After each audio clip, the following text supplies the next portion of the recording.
Backing the Men and Women in Blue, a new documentary shedding light on the harassment the police are experiencing on the front lines by using firsthand stories from law enforcement officials and their families to combat a growing media bias.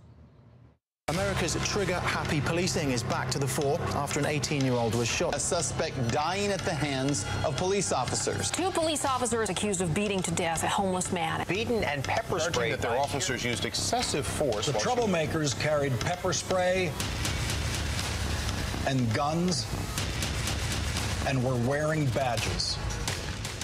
That's a look at some of the reporting on our law enforcement men and women. Well, Kevin Sorbo joins us now live. He is the narrator of this new film, the Bleeding Blue film, that is meant to shine a light on exactly what folks are going on out there in the front lines. Kevin, tell us about this and why you got involved. Kevin Jackson produced it. I guess he wanted another Kevin involved. We met each other a while back. He's a great guy, and he wanted to put out the truth of what's going on out there with our police force and all the fake news that comes along with it and all the attacks they have on him. And I loved what he was doing, so I jumped on board as a narrator of it. And it opens September 7th and limited release, but there's ways for people to bring it to their town as well. Yeah, I've seen just the trailer, and even that is so compelling. And getting a firsthand look at what it's like to be a law enforcement officer and the split seconds that you have to make a decision. It's interesting, this week in the New York Post, James O'Neill, who's the police commissioner in New York, wrote this. He said, maliciously sowing seeds of dissent and doubt makes our hardworking officers less safe. The civility of society balances on a knife's edge, and cops are the ones who make the selfless decision to help maintain that balance. He acknowledged that there are bad apples out there, that there are people who need to be rooted out and punished. But he said the vast majority of folks are out there risking their lives to make things like freedom of speech and protest, safe for most people. Oh, no question. You and I met a couple weeks ago at the Steamboat Springs at the Summit there and Film Festival. There was a gentleman there by the name of Jason Riley, and if your viewers are not familiar with him, Jason is a columnist with the Wall Street Journal. I'm going to read off some stats that he gave when he spoke at the summit. I'll try to be quick with this. He said, in a typical year, police are involved in roughly 2%. That's 2% of black shooting deaths across the country. Let's jump to Chicago, because obviously in the news a lot lately.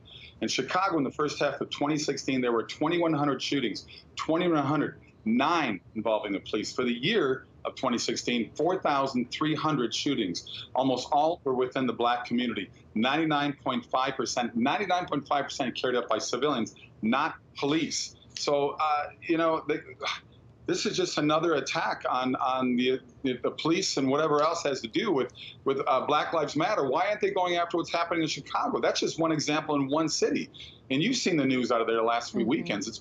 It's been unbelievable. Yeah, it's absolutely heartbreaking. And men and women who sign up to do this, and my dad was a cop, their families worry about them too, coming home every night, and they're doing really tough work. But this project's coming out September 7th. I want to ask you about another one that I really enjoyed, which was Let There Be Light.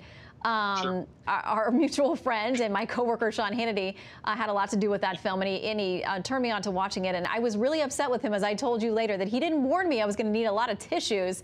It was an uplifting but very emotional film, and I know that you're working on getting more things like that made and out there into the mainstream. Well, at Let There Be Light, it was a 3-month run in theaters here, and now it's out on DVD. Please go to Walmart, Best Buy, or you can get it on Amazon streaming. It's a wonderful film. It was co-written by my wife, Sam, along with Dan Gordon, Academy Award-nominated writer for The Hurricane, Denzel Washington.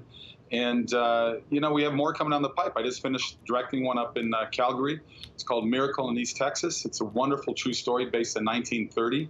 It's a comedy/faith-based movie, so people will get a kick out of it as well. But I'm not going to tell much more about it. It deals with the oil boom in Texas. I'm about to leave for Oklahoma, starting in another movie there. It's a kids' a faith-based movie as well, and we're just plugging along. I get stopped all the time. It used to be because of Hercules or Andromeda. People stop me now and say, "Please make more family-friendly movies." Well, that's what I'm doing. Well, they're doing well at the box office. There's certainly an audience for them, so keep us up to date. We'd love to talk to you as those movies get ready to release as well. Kevin Sorbo, thank you for joining us. Thank you. September 7th. Go check it out. Check it out. They can go to bleedingbluemovie.com for a sponsorship as well. Check it out. Bring it to your city. Sounds good. Thank you.